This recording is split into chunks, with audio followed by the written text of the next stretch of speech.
My original diagnosis was wrong, and because I was stupidly clueless about kidney disease, I accepted it.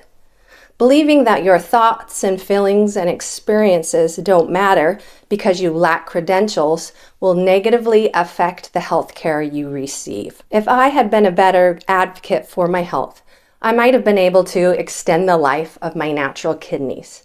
Here's what I learned about kidney failure that helped me realize that my original diagnosis was incorrect.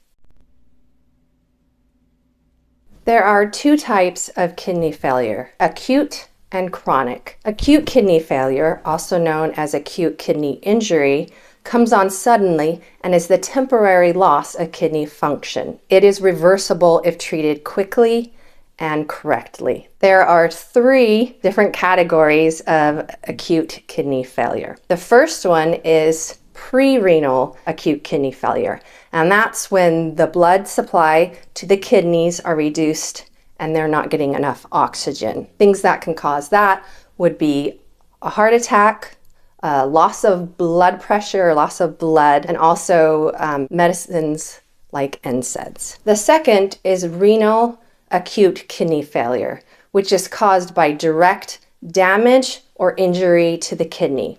Things that can cause this are blood clots in or around the kidney, alcohol or drug use, blood disorders, and medications that are toxic to the kidney. The third one is post-renal acute kidney failure, which is caused by blockage or obstruction to the urine flow. Things that could cause this are kidney stones, certain cancers, and blood clots within the urinary tract. Chronic means it progresses slowly over time and it leads to permanent kidney damage. It is lifelong. It is known as one of the silent killers because the symptoms don't show up until kidney damage has already occurred. This kind of kidney damage is also known as scarring. Chronic kidney disease, if left untreated, will lead to chronic kidney failure. Now, the two main causes of chronic kidney failure are, number one, diabetes, and number two, high blood pressure. Other causes of chronic kidney failure are nephrotic syndrome, inherited genetic disorders like polycystic kidney disease, lupus, and glomerulonephritis. I hope I said that right. Chronic kidney damage has a progression, and that's why it's key to catch kidney disease as early as possible.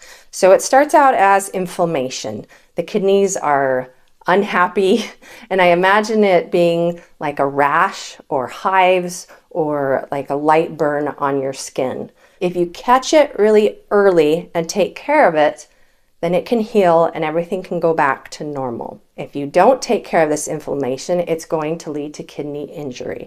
And that's like getting a big cut on your finger. It'll take some time, but it can heal, but it'll leave a scar. And that scar is known as kidney damage.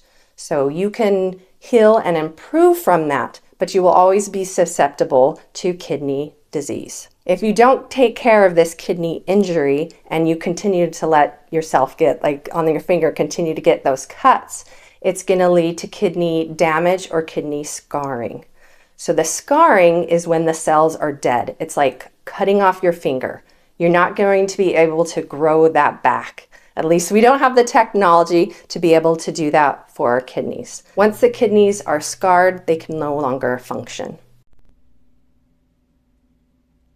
When I understood the difference between acute and chronic kidney failure, I was able to realize that my original diagnosis was wrong. My nephrologist originally thought that I was suffering from renal acute kidney failure due to the high level of lithium in my blood and because the symptoms had come on suddenly. When in reality, the high levels of lithium were a side effect of my chronic kidney disease, which I had been suffering and it had gone unchecked for years.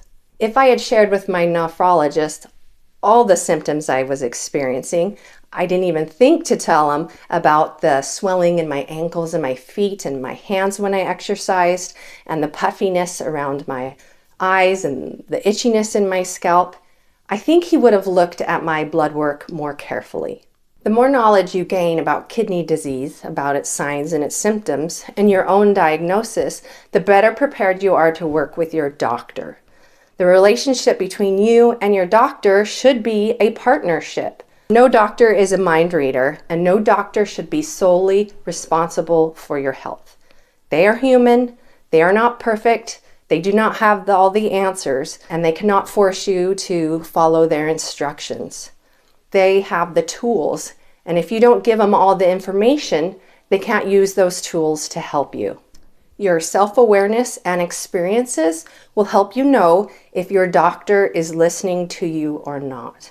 My first PCP was not helpful. I think he was still stuck on that original diagnosis of acute kidney failure and couldn't understand why my kidneys continued to decline. It took me a while to figure out that this doctor was not for me. I think because I was relying so much on him and I didn't have confidence in myself and what I was experiencing. So after more than 6 months, I finally got myself a new PCP who I absolutely love.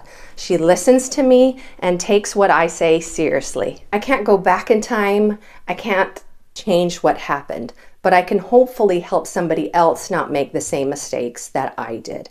Have confidence in yourself. If something's not working, if something doesn't feel right, don't just accept it and wait. Ask questions. You don't need a medical degree to be the best health advocate you can for yourself and your body. Thanks for watching.